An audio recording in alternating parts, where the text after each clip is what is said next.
everybody. Welcome to Ask Us Anything. My name is David. I am Emma. We're going to take a minute and answer questions that you guys sent to us. So the first question is from Justin, and he is asking us, what is the weirdest thing you've ever seen in your life?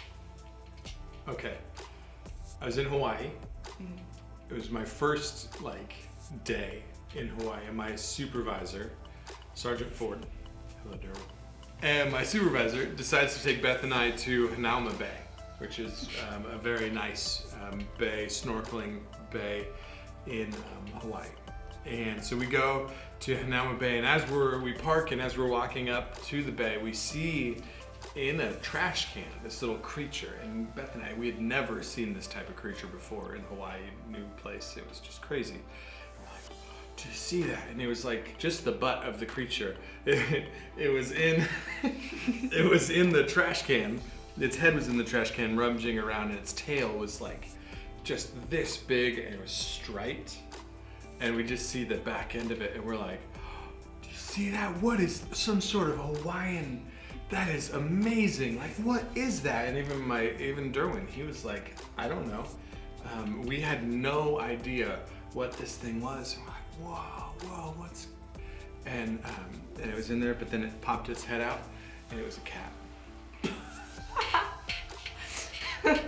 Mystical cat. It was a mystical magical cat. Hawaiian cat. Yeah. Mm-hmm. Its tail was this big. I've never seen a poofy tail like that on a cat before. Yeah, that's pretty big. Yeah. Yeah. So that was the most interesting wild thing that I've ever seen in my life. Now that I think of it, it's pretty lame. We can do one more. We kind of figure we'll do one fun one and then one really boring one. So yeah, serious. That's a better way to say it. Yeah. Okay, so the next question is from Haley, and she wants to know, what does God want us to look for in our future spouse as a married man? That is such a good question. Yeah, you should know. Yeah. Well, in my future spouse, it's actually, I'm not looking for a future spouse. So let's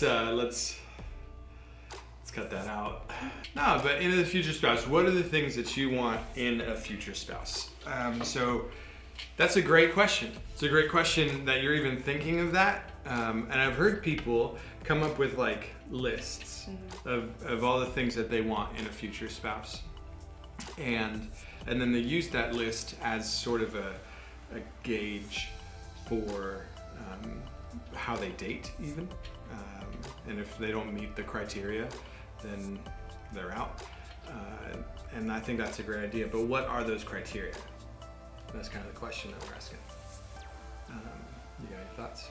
On my list is someone who is humble, someone who is good with money, smart with money. Smart. I don't know the right way to say that. Wise. Like they're good with money. Like they're good with their money. Yeah, not that you're a gold digger. I put someone that I can fart around. Just pretty, Yeah. Pretty good one. It's a good one. It's important. Gotta think about those. Yeah. And inspired by David. Or or someone that you can fart in their face and it'll still be okay. Very true. Yep. Mm-hmm. Love you, Beth. That's good. Those are all important things. What are some other non-negotiables that that if you, because I imagine there's red flags that you're no, never gonna date this person. And then there's some orange flags. They're I don't know about that, but maybe. Yeah. They're cute. And then there's the yellow flags where it's just kind of I don't know if I could live with this for the rest of my life, but I like them a lot. Yeah. I think red flags, they have to love Jesus, 100%. I think that you have to find someone who loves Jesus more than they love you. Hey, one more time for the people in the back. One more time for the people in the back. That they know in the back. You have to find someone who loves Jesus way more than he loves you, or she loves you. Yeah. So. Absolutely. That's great. That, I think we can end it right there. Okay, just gets up. I guess. No. See you later. Yeah, that for me is the non-negotiable as well. Like, it's got to be someone who knows Jesus. There's a verse that says, "Don't be unevenly yoked," and what that is it's essentially you are connecting yourself with. It's a yoke is a plowing device that connects two bulls or cows or any type of creature really. And if you're unevenly yoked, if one is smaller than the other or weaker than the other, anything like that, you're not going to pull in the same direction. And in a marriage and in a relationship, you always want to be going in the same direction. You're on the same team.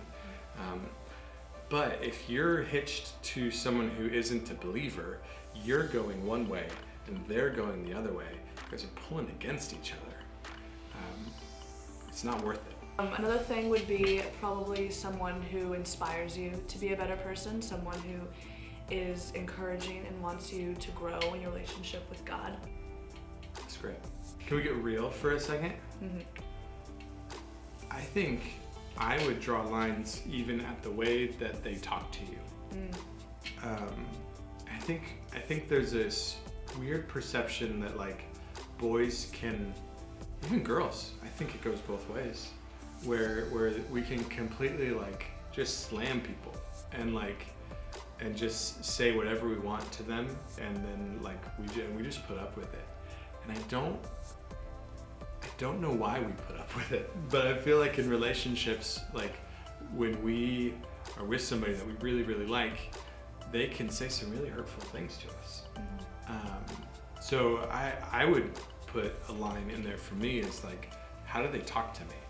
Do they talk to me like I am an image bearer of God? Do they talk to me and treat me with respect with their words? If they use foul language at me, deuces, I'm out. If they call me names, I'm done. Walk away. It's not worth it because that's happening now. Like, these things don't magically get fixed when you get married. They keep going. So be careful. What you're allowing now is a pattern and a habit that is going to continue to happen throughout your life. That was pretty good. Say it one more time. What you're allowing to happen now in your relationships is a pattern that is going to continue all throughout your life. And if you don't like it, stop it now, because it's going to be way harder to stop it in 20 years.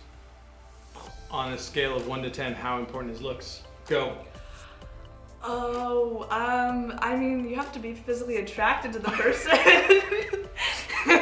So she says a 10. She says 10, they have to be... They have to be, like, I think every person in the world is attractive. You're just attracted to different people. I don't think God makes ugly people. I think he makes beautiful people, and we all have different levels that we are attracted to. Absolutely. So, That's I would say a 10, because you have to be physically attracted to the person you're gonna marry. I agree. Yeah. I agree. But I also agree with all that. There are no ugly people. Mm-hmm. Everyone is a masterpiece. Big facts. Put her on the spot with that one. That was fun. Well, guys, hey, that was our Ask Us Anything. We're so glad that you asked us these questions. If you have any more, leave them in the comments below. Let us know what you think, and we would love to take some time throughout our week and answer these questions for you guys. Make sure that you check out our new video tomorrow. We're gonna do our Dude Average video, so make sure that you watch that. You're gonna see us fail miserably at just trying some pretty normal activities. Thanks, Emma. That was encouraging. Guys, thank you so much for watching. Make sure that you like, subscribe, slam that notification button. Is that too much? Too much. Like the video. God bless you guys. Ask us some questions. We'll have a great week. We'll see you next time. Bye.